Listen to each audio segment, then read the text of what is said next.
So here we have the Nissan Juke on a 19 plate. I'm going to start off by showing you around the outside of the car, and then we'll hop in and run through some controls on the inside. But from the outside, you can see it's a 5-door car with alloy wheels and tinted windows around the rear. Let's start off inside the boots and then work our way around the rest of the car from there. So as we approach the back of the car, you'll see we've got plenty of boot space along with that 60/40 split folding rear seat.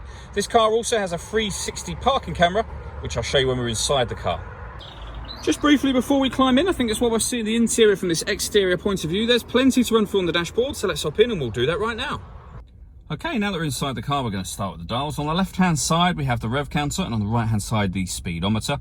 In the middle at the top, you can see the total miles for this car, which are 12,479. The fuel gauge and coolant temperature gauge appear in that section as well. If we back out to the steering wheel, on the left-hand side, we have stereo and phone controls, and on the right-hand side, cruise control and speed limiter just there. The phone controls can only be used after such time as you paired the phone up, and that is done over on the touchscreen stereo here. Just hit the phone button, then you'd hit connect, pair new device, and then follow the instructions on screen from there. We're going to cancel that for now. When it comes to music in this car, you can see we have DAB, FM and AM radio. Your own music, if you want to listen to that, you've got the CD player just here. We've also got auxiliary input, USB input, and once you paired your phone, you can stream your music wirelessly via Bluetooth audio. This car's also got satellite navigation. There's a full video that shows how that works that can be found on both our website and also on our YouTube channel. And if I pop the car into reverse, we have a 360 parking camera. So you can see the position it's parked in right now on the rear view camera just there. You can also see it on the bird's eye view. So you can see the bar and the fence and the white door just here and the car to our left. It goes a few steps beyond that as well. If you press the camera button, you get a front-facing camera and that bird's eye view, or a front-facing camera and the front passenger side wheel. So it does make it very easy to park with all of these cameras.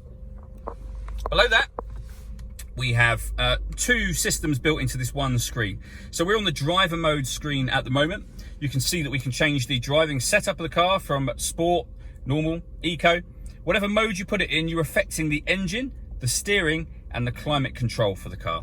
But this screen doubles up as the climate control screen. So when you press that, you can see all the buttons have now changed.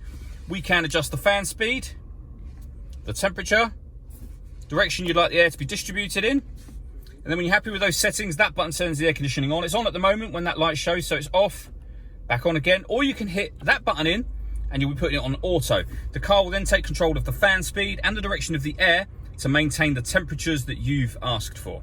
And you can override that at any time you wish to simply by readjusting the fans yourself.